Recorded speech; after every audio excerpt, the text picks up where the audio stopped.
Saudações, alunos, alunas. Continuemos aqui a nossa leitura sobre linguagem, né? Hoje a gente vai analisar o conceito de jogos de linguagem do Wittgenstein.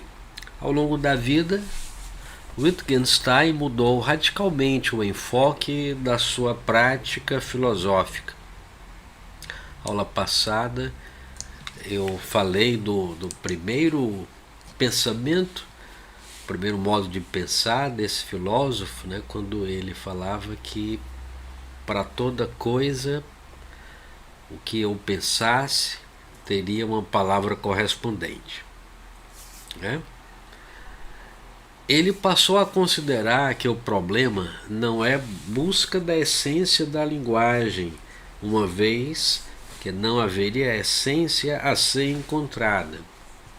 Em sua obra Investigações Filosóficas, ele afirma que não existe a linguagem, mas linguagens múltiplas, com diferentes objetivos.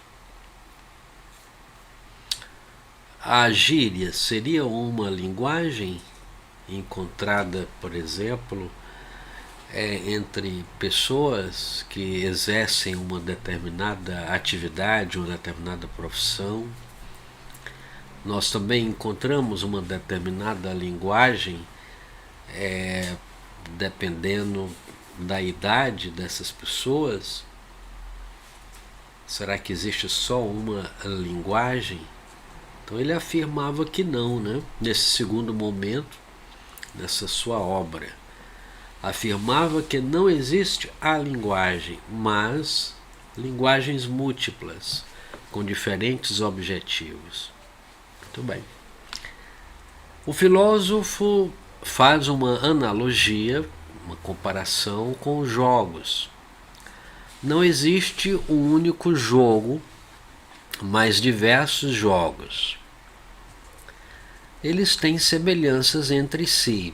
Por exemplo, todo e qualquer jogo tem regras, mas são definidos por suas diferenças, ainda que todo jogo tenha regras. Regras diferentes significam jogos diferentes. De fato, né? Cada jogo há uma regra específica, né? No futebol, uma das regras é fazer uma das regras principais, né? Conduzir a bola com os pés, né? O gol pode ser feito de cabeça também, né?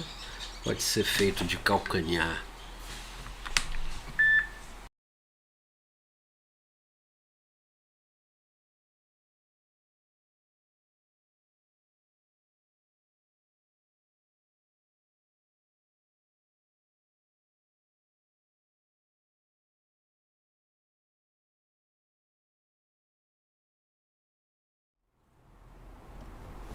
O filósofo faz uma analogia com os jogos.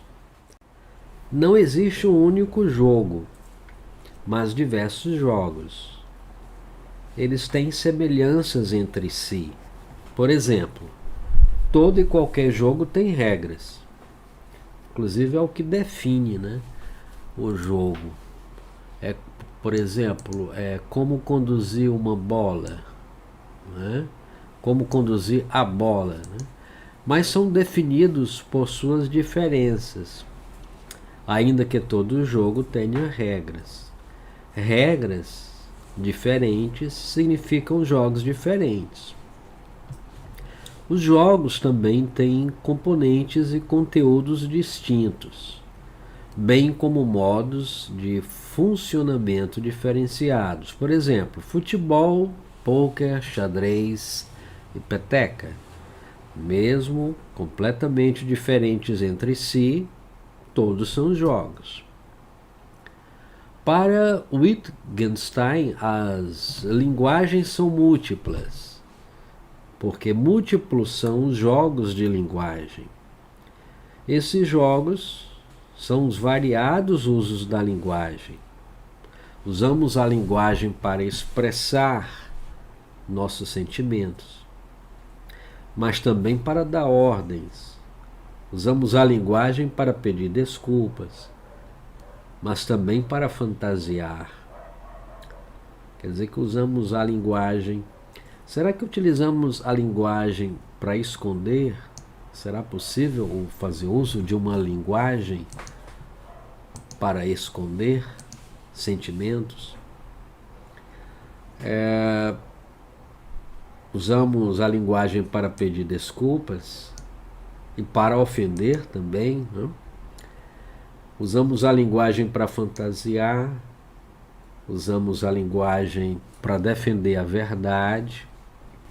Cada um desses usos é um jogo com regras próprias, elementos próprios, formas de funcionamento próprias. Uma pessoa pode se calar em determinado jogo de linguagem, porque não quer ou não sabe falar daquilo. Mas isso não quer dizer que aquilo seja indizível. Por exemplo, uma pessoa pode não querer falar de política, ela pode alegar que não sabe falar de política, que não conhece política, que não gosta de política. Não é isso? Mas isso não quer dizer que aquilo, no caso, conversar sobre política, seja indizível por ela mesma. Quer dizer, de alguma forma, ela fala de política. Não é isso?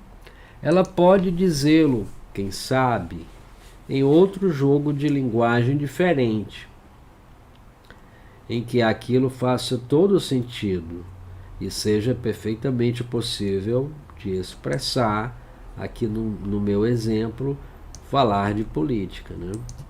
Por exemplo, um réu pode se calar em um tribunal não falando sobre a acusação que é feita a ele, para não admitir sua culpa, mas pode falar livremente sobre isso com seu advogado, que preparará sua defesa.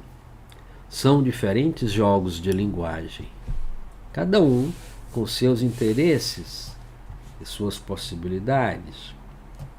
O significado de uma palavra, portanto, não é universal e imutável, dependendo do jogo do qual ela é usada. Por exemplo, eu penso aqui na palavra graça, né? A palavra graça. Quais os exemplos que nós podemos dar com essa palavra, né? Qual a sua graça? É como se eu perguntasse qual o seu nome, né? Outro exemplo. Oi. Hoje você está uma graça, hein? Quer dizer, tá bonito, né? Tá bem aparentado, tá simpático. Outro exemplo. Hoje vai ter festa na Casa da Graça. Aqui no caso, graça é nome próprio, né?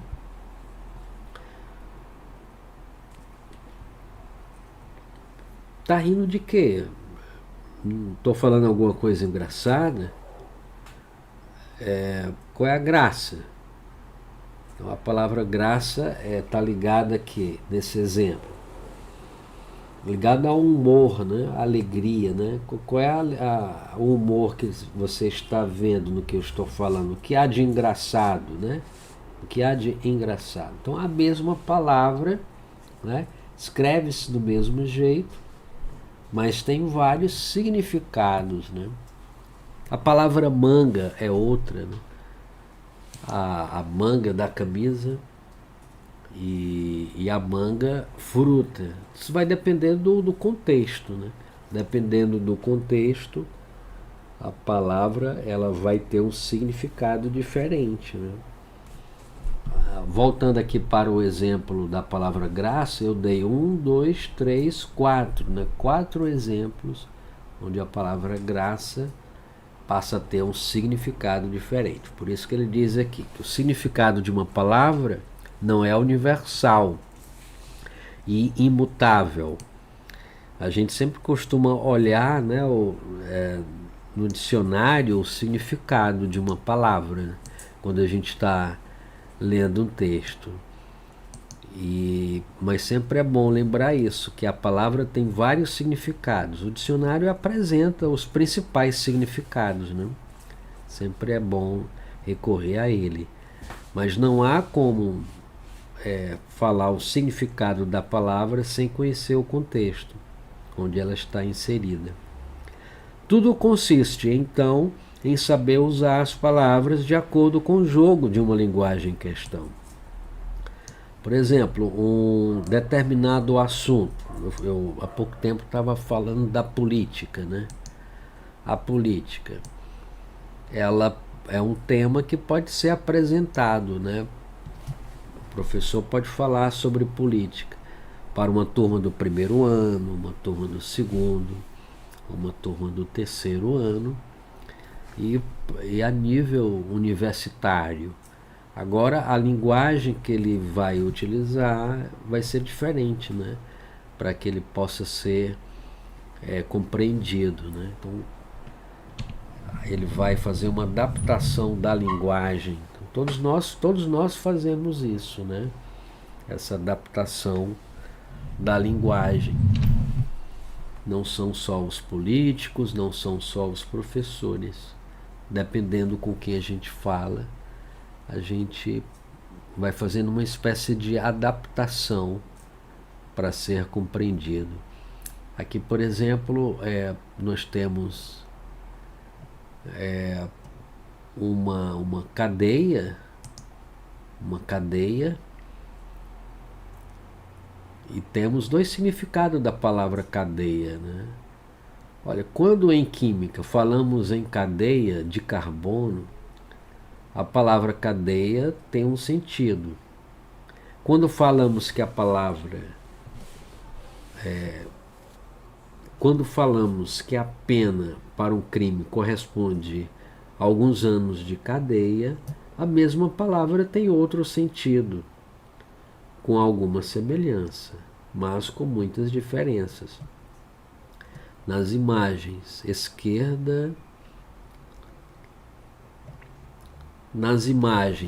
esquema de cadeia de carbono, aqui acima, aqui.